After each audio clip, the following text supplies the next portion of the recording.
Pinalalabas niya yung ating Pangulo, bobo, kasi naniwala sa kanya. In-appreciate yung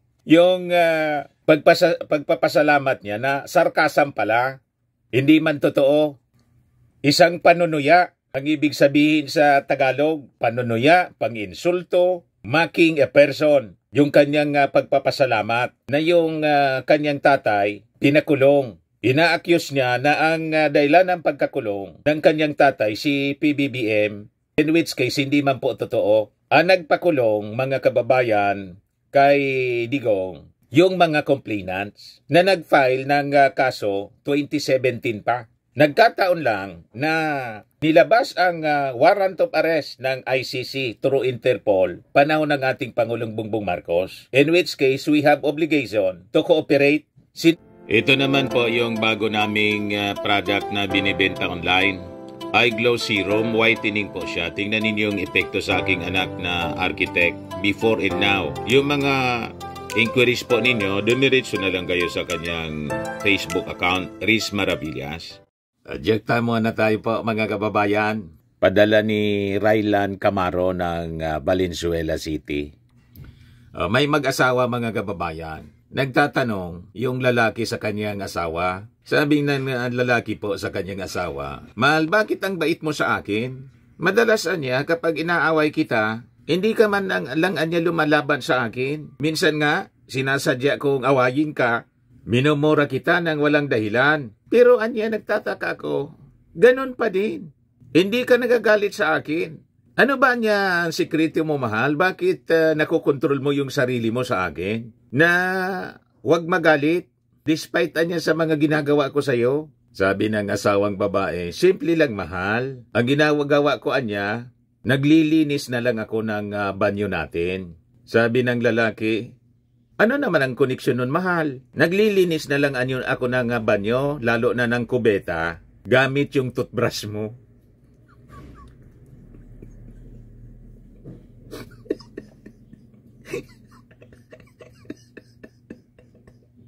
Amanos po, bawing-bawi yung asawa sa pagmamalabis.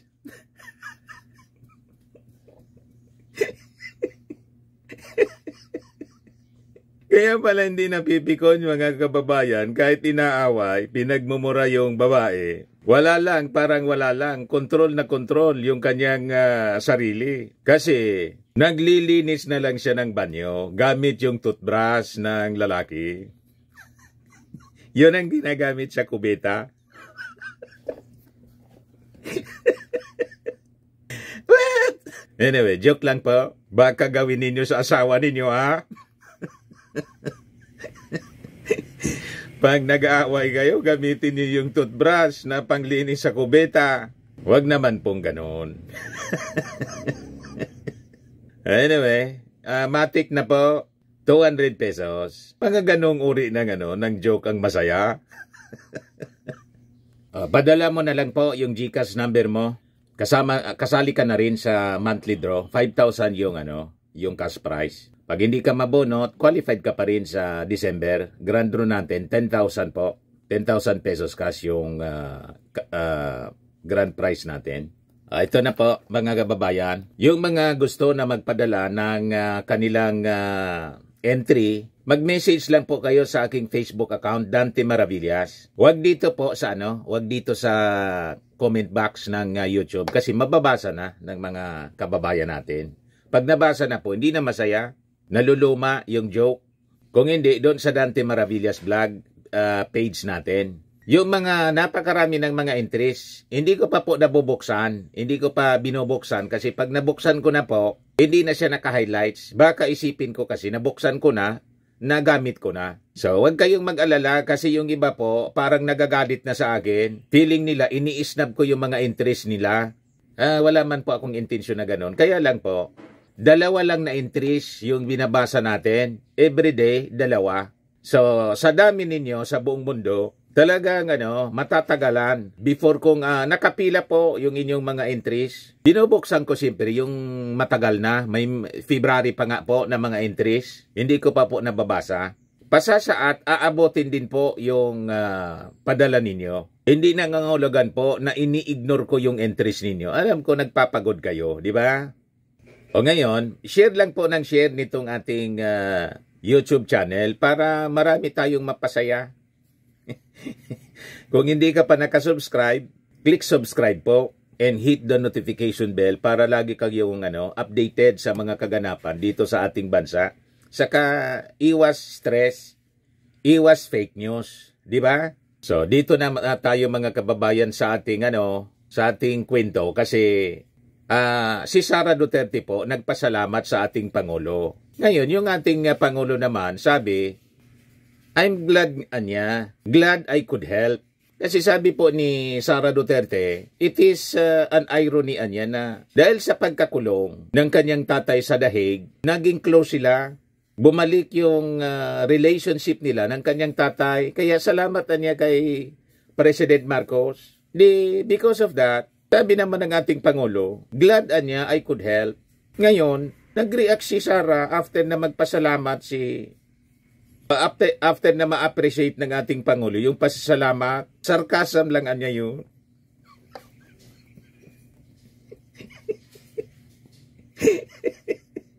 Ito talagang si Sara Duterte. Na-appreciate na po yung pagpasalamat ninyo. Binawi ba ninyo?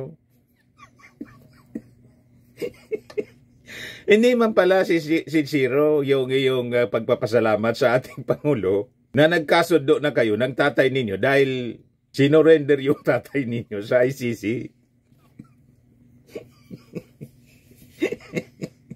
Laban bawi, sarcasm daw. Ang tingin ko naman po, sarcasm din naman yung naging response ng ating Pangulo. Ikaw talaga niya, Mr. Iyon man talaga po ang basa natin. Ibigay ko sa inyo yung unang kwento para masubaybayan ninyo, lalo nung yung mga hindi pa ito alam. Pero marami nang nakakaalam nito. Pero for the sake of presentation with clarity, ibigay ko muna sa inyo yung unang statement ni Sara Duterte. Tapos yung response ng ating Pangulo. Ito si Sara sa pagtatanong ng mainstream media doon sa dahig. Reflections mo, ng pamilya, since this thing happened. I'm sure in one of the moments you're thinking of something. If you could share. I'm Bigay gani. Wala ako sira. I think that I don't have the word right now. I only have happy, but it's the incorrect word to describe it. Shock. Blessed. I'm blessed because I gained a sister with what happened to me after the attacks, the confidential funds attacks, the impeachment. True. And we have a relationship now. I have a relationship with Kitty, and I'm happy now. Sabi ko nga sa kanya, I'm happy that I have a sister kasi meron akong pagagalitan. Growing up, wala akong ganon, but meron ako niyan ngayon, pinagagalitan na kapatid. And then, I'm happy as well. And this really is ironic.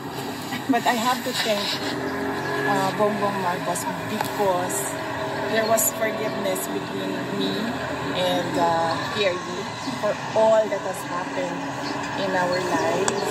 And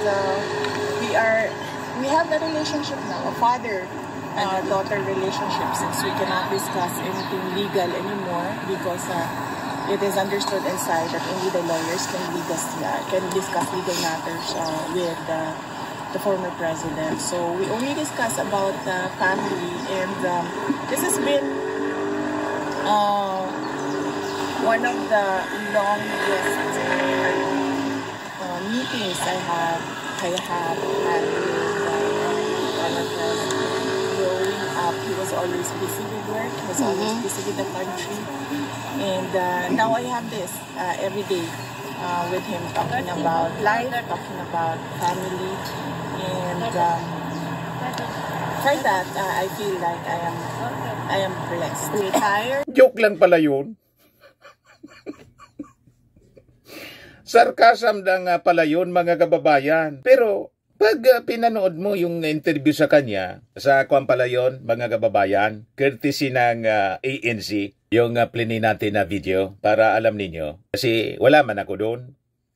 Sila na yung nandun. Yung makikita ninyo, seryoso yung pagsagot niya. Kasi seryoso naman po yung pagtatanong ng mainstream media sa kanya kung ano daw ang kanyang reflection. It is niya the irony. It is an irony niya kasi dahil sa nangyari, nagkaroon siya ng renewed relationship sa kanyang tatay pati sa kanyang kapatid. Nagka-time para magkausap sila, nagka-banding po. So I have to thank niya. That is the irony. Pasalamatan ko niya si President Marcos. Siyempre, tinanong din yung ating Pangulo kung ano ang reaksyon niya na nagpasalamat si BP Sara. Siyempre, ang sagot naman ng ating Pangulong Bongbong, glad niya I could help. Sabi dito, glad I could help, says Marcos, after Sara thanks him for renewed relationship with Dad Rodrigo. Pagkatapos, biglang bawi po ni Sara. Bumanat ngayon si Sara Duterte. Sinabihan yung ating Pangulo, hindi niya nagit siguro na sarcasm lang niya yun. Kaya sabi ko sa inyo mga kababayan, pag tinanong ninyo si Sara, wag na kayo, yung mga Duterte po, wag na kayong maniniwala na ang kanyang sinasabi ay totoo. Kasi pag naniwala kayo na totoo ang kanyang mga sinasabi, talo kayo. Kasi po, laging double speak sila, double talk. Unstable kasi yung pag-iisip mga kababayan ng mga Duterte. Yan sabi ni Sara. BP Sara says, President Marcos did not understand sarcasm on gratitude for renewed relationship with Dad Rodrigo. So pinalalabas niya yung ating Pangulo, bobo, kasi naniwala sa kanya. In-appreciate yung pagpapasalamat niya na sarcasm pala. Hindi man totoo. Isang panunuya, ang ibig sabihin sa Tagalog, panunuya, pang-insulto, mocking a person. Yung kanyang pagpapasalamat na yung kanyang tatay pinakulong. Ina-accuse niya na ang dahilan ng pagkakulong ng kanyang tatay si PBBM, in which case hindi man po totoo. Ang nagpakulong mga kababayan kay Digong, yung mga complainants na nag-file ng kaso 2017 pa. Nagkataon lang na nilabas ang warrant of arrest ng ICC through Interpol panahon ng ating Pangulong Bongbong Marcos, in which case we have obligation to cooperate. Sinisisi ngayon ni Sara Duterte. Gustong mangyari niya, proteksyonan yung kanyang tatay. Paano po proteksyonan nga yung kanyang tatay na walang tigil sa pagbabanta? Sa administrasyon ng ating Pangulong Bongbong, araw-araw tinatawag na bangag at siya mismo pinagbantaan yung ating Pangulo. Asa pa sila na pipigilin ng ating Pangulo ang warrant of arrest na inisyu ng ICC. Tama po, tulad ng sinabi po ni Tunying. Ulitin natin yung pag-uusap ni Katunying tapos ni Jerry Baha. Ayan ba? Hindi naman talagang pigilin ng Pangulo yan eh. Yung arrest warrant na yan, ICC man yan o Interpol. Kaya lang, meron ka ba naman kang konsolasyon na pigilin yung arrest warrant, walang lubay ang mga Duterte, katitira sa'yo. Isa pa yun. Ba't ka naman gagawa ng mabutaong araw-araw ay tinatawag kang bangag, adik, diktador. Pagpaplanuhan ka bang ipapatay? Paplanuhan ipapatay, tapos ipagtatanggol mo ba yan? Parang tama, sabi ko, okay, iba rin talaga pag may kausap ka ibang tao. Yan din naman yung binabanggit natin nung nakaraan na parang nag-extend ka na reconciliation, helping hand, iniaabot mo, pero inaabot mo yung kamay, tinataga yung kamay mo. Na sinasa. Ba't mo kami aabotin? Bangag ka. Adik ka. Adik ka. Ngiwi ka. Lahat. Paano nga naman mangyayari? Kumbaga, umaasa ka sa kapwa mo na mabuti ang gagawin sa'yo, pero ginagawan mo naman siya ng masama araw-araw. Yun ang sinasabi natin. Malinaw. Asa pa kayo, ang gusto ninyo, gawan kayo ng mabuti ng ating Pangulong Bongbong Marcos habang walang tigil. Wala kayong tigil sa paninira at pinagbantaan pa. You see? Tapos nagpasalamat. Ang akala ng mainstream media, sincero sa pagpapasalamat si Sara Duterte. Yun pala po, panunuya man lang. Yung ating Pangulong Bongbong Marcos, mga kababayan, alam naman yon ng ating Pangulong Bongbong Marcos na panunuya. Kaya lang, disinte yung ating Pangulo. Sinabi pa rin ng ating Pangulo na, glad I could help.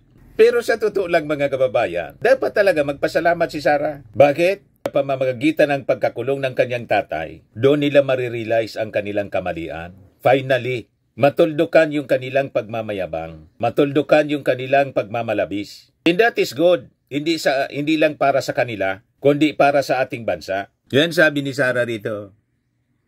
Hindi niya siguro naintindihan na ang duty and obligation niya ay para sa bayan, hindi para sa ayusin ang mga personal na problema ng mga pamilya. The sarcasm was lost on him, BP Sara told reporters when asked to respond to Marcos' statement of glad I could help, as relayed by Palace Press Secretary, Press Officer Undersecretary Claire Castro on Thursday. Nakita na ninyo, mga kababayan, kaya matuto tayo na pag galing po sa Duterte, pamilya Duterte ang statement, huwag kayong naniniwala. Kasi madalas ang kanilang statement po, kasinungalingan, hindi man totoo. Tulad ng kanyang admission ngayon na it is just a sarcasm.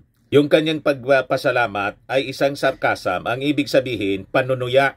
Tinutuya niya yung ating Pangulong Bongbong Marcos. Kasi sa kanilang paniwala, nagpakulong sa kanyang tata yung ating Pangulo. Na hindi man po totoo kasi hindi man po yung ating Pangulo ang nagkaso sa kanyang tatay, kundi yung mga biktima ng EJK. Nagkataon yung warrant of arrest, nilabas ng ICC through Interpol, panahon ng ating Pangulong Bongbong Marcos. At sabi ni Jerry Baha, yun ang real talk na sinasabi. Pwede naman talagang pigilin. Pagbantaan mo ba naman yung ating Pangulo, tapos tawagin mo araw-araw, bangag.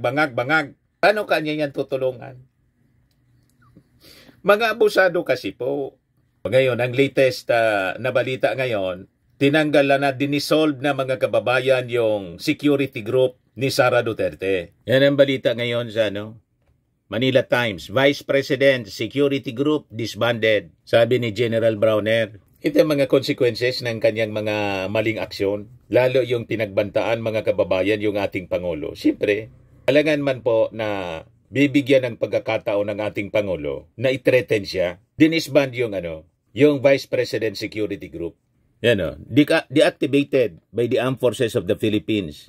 Sabi po ni General Browner, the deactivation comes after several members of the group were relieved over their alleged involvement in the transfer of Office of Vice President Chief of Staff, Zuleika Lopez, last year. So sabi dito sa balita, earlier, the 75 police officers assigned to Vice President Sara Duterte under the BSPG were replaced after she mentioned during a press briefing last November that she had ordered an assassin to kill President Ferdinand Marcos Jr., First Lady Lisa Araneta Marcos, and Speaker Martin Romualdez should anything happen to her. Kasi hindi po ayan ng gobyerno na maglalaban-laban po, gagamitin ng Vice Presidente yung mismong armed forces. You see, na ang Commander-in-Chief, yung ating Pangulong Bongbong, dinisolve ngayon, dinisband. Mali ba yung aksyon ng ating armed forces? Siyempre, may order yan galing sa ating Pangulong Bongbong. Tama po. Kahit sino man po, gagawin, kahit si Digong, yung Pangulo, tapos i-threaten ng Vice Presidente, hindi yun ginawa, mga kababayan. Kung ginawa yon kay Digong ni Leni, pero malabo man na gawin yun ni Leni. Walang ganong pag-ugali si Leni Robredo. Si Leni, sige lang ang daldal. Pero walang mga pagbabanta na tulad po ni Sara Duterte. Worse ang ginawa po ni Sara.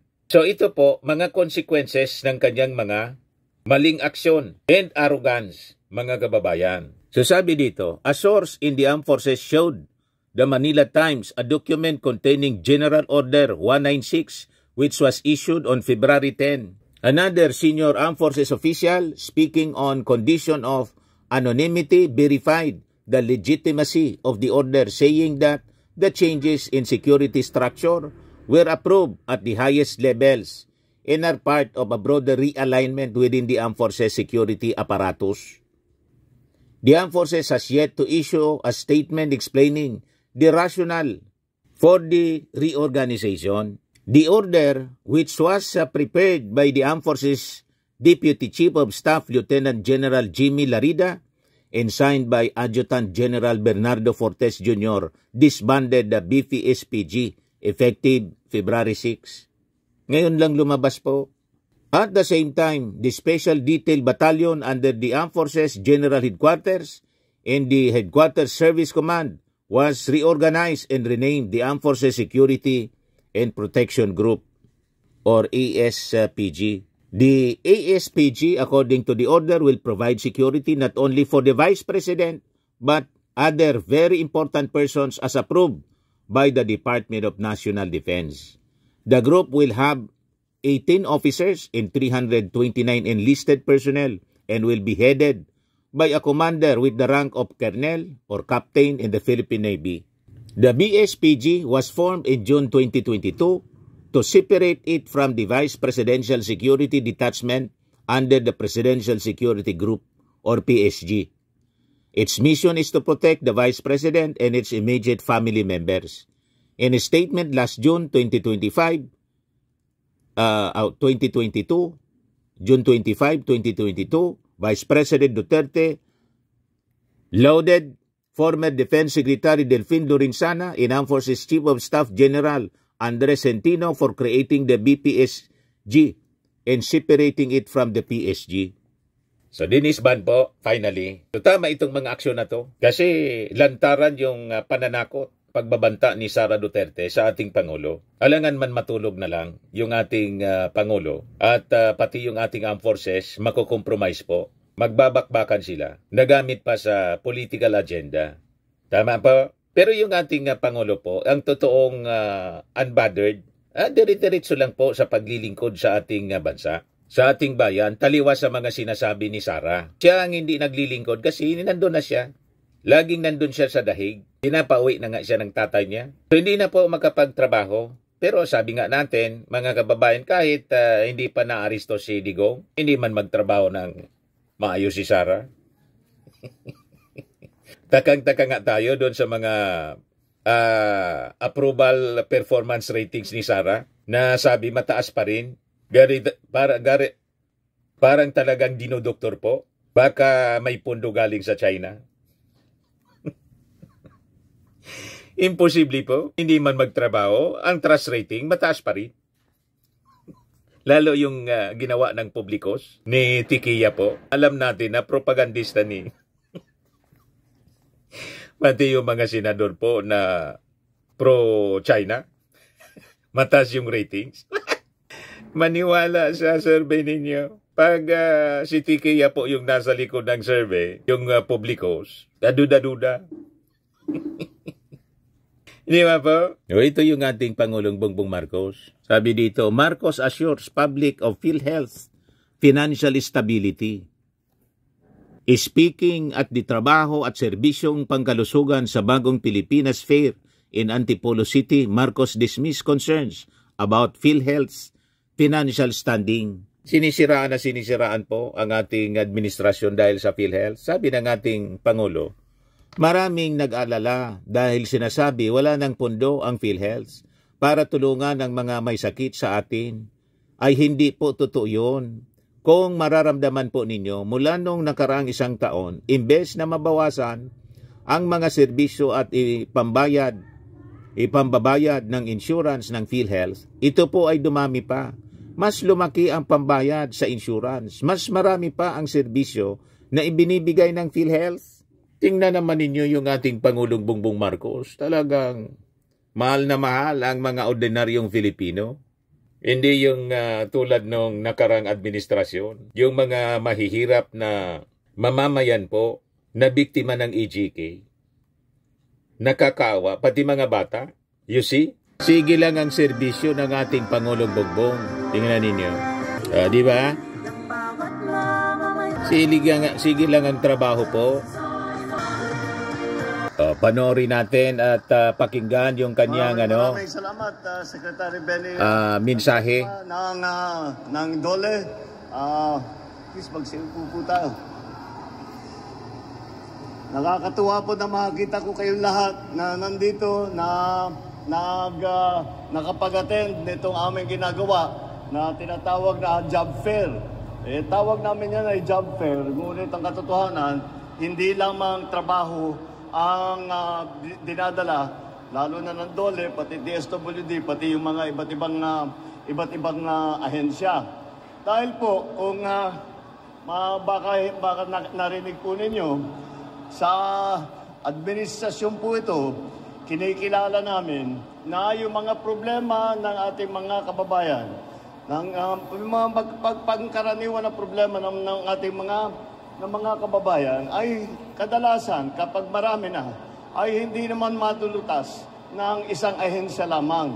Kaya po, lahat po ng departamento, lahat po ng ahensya ay sinasama po namin sa lahat ng mga programa na ganito. Kagaya po dito, kung titignan nyo po, doon po sa labas, meron yung galing sa DOLE na binibigyan dahil po yung tupad, para yung po yung mga nawalan trabaho.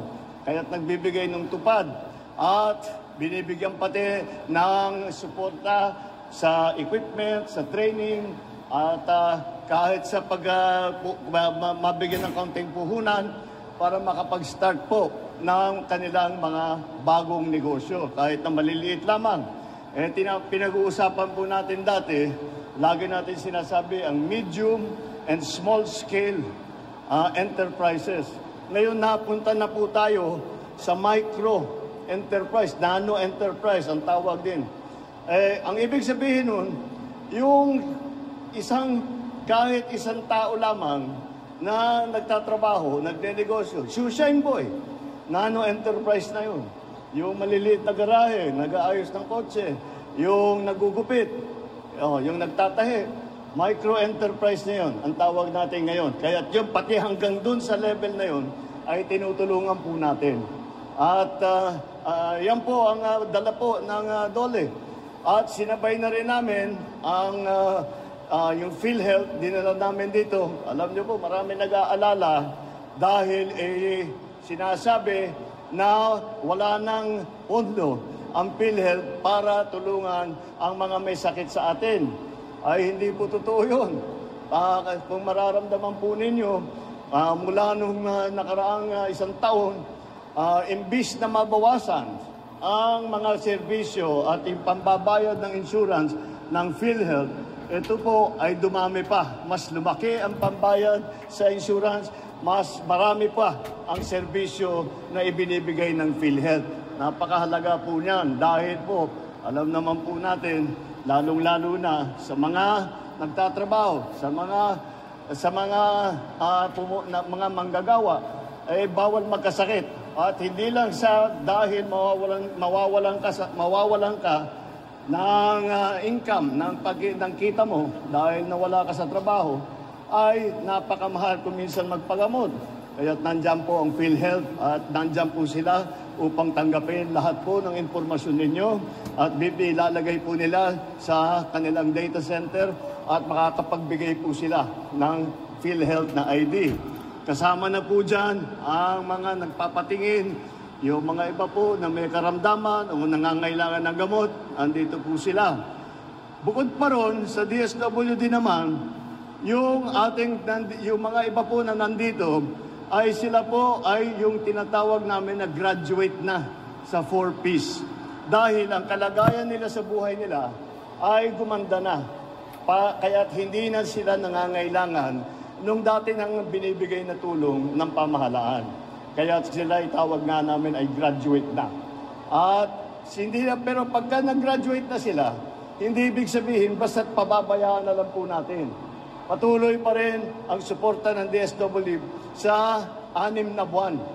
Yung 6 na buwan, binibigyan sila ng assistance, kuminsan cash, kuminsan ibang klaseng assistance upang matiyak doon sa 6 na buwan na sila ay nakapag-graduate sa 4Ps ay sila naman ay may kakayahan makapagsimula o ipagpatuloy ang kanilang bagong hanap buhay.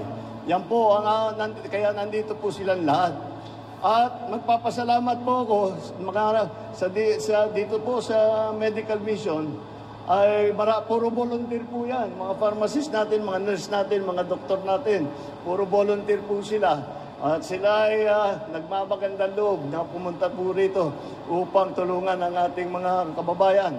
At magpapasalamat din ako sa mga employer. At dahil yung mga employer po ay kinausap namin na makapunta rito upang yung mga nag-a-apply sa iba't ibang klaseng trabaho ay mabigyan naman ng pagkakataon. At ngayon po, dito po sa Antipolo, na nakita po natin ilan na po.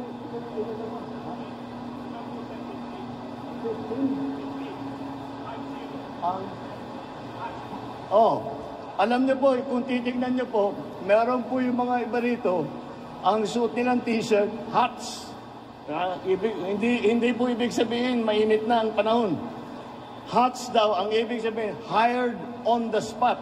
Ibig sabihin, nung sila ay nag-apply doon, sila ay kinuha na, ngayon may pwesto na silang maganda.